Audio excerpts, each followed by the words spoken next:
Il y a 5 ans, jour pour jour, Stéphane Béramel perdait la vie attaqué par un requin en face de la plage des Brisants. Pour ne pas oublier, un hommage lui est rendu aujourd'hui. En direct de Saint-Gilles, nous retrouverons notre journaliste sur place, Cynthia Véron. C'était il y a 5 ans, jour pour jour, Stéphane Béramel perd la vie attaqué par un requin alors qu'il surfait en face de la plage des Brisants. Aujourd'hui, un hommage est rendu aux touristes, un hommage pour ne pas oublier, auquel une quinzaine de personnes y participent. En direct de Saint-Gilles, on retrouve Cynthia Véron. Bonjour, comment se déroule cet hommage depuis ce matin, Cynthia ? Oui, bonjour Laura. Alors effectivement, l'hommage est terminé. Il y a eu beaucoup d'émotions ce matin sur la plage des Brisants. Vers 11h30, à la demande du beau-frère de Stéphane Béramel, une couronne de fleurs est déposée dans l'océan.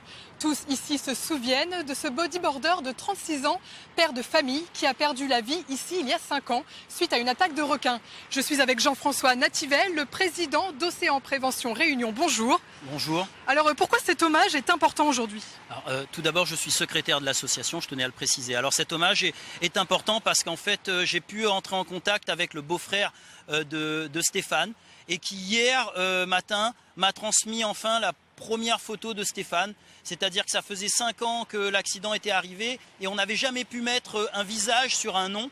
Et pour nous qui travaillons et qui accompagnons l'ensemble des familles de victimes, c'était très important. Alors, j'ai appris à connaître l'histoire de Stéphane, qui n'avait pas vraiment de famille, à part son beau-frère, qui était aussi un ami proche et qui souffre beaucoup de sa disparition. Ce matin même, il va à l'église pour se recueillir. Et c'est vrai que Stéphane, c'est la seule victime où il n'avait pas de famille ou d'amis sur place. Et ça que nous te veut montrer aussi, c'est qu'ici, à l'île de la Réunion, nous les un peuple, nous les solidaires, au-delà de la réputation parfois que de Mounirod mettent sur nous, nous les respectueux des gens qui viennent à la Réunion, parce que pour nous, quelqu'un qui vient à la Réunion, qui aime la nature, son environnement, nous considère à lui un peu comme un Réunionnais. C'est comme ça que mes parents l'ont appris à moi ici. Et il y en a tellement de dérives dans cette crise requin. Une fois encore, nous lance un appel à la solidarité et à l'union face à cette crise que nous n'en peut plus depuis 7 ans à l'île de la Réunion. Regarde la mer, comment elle est magnifique,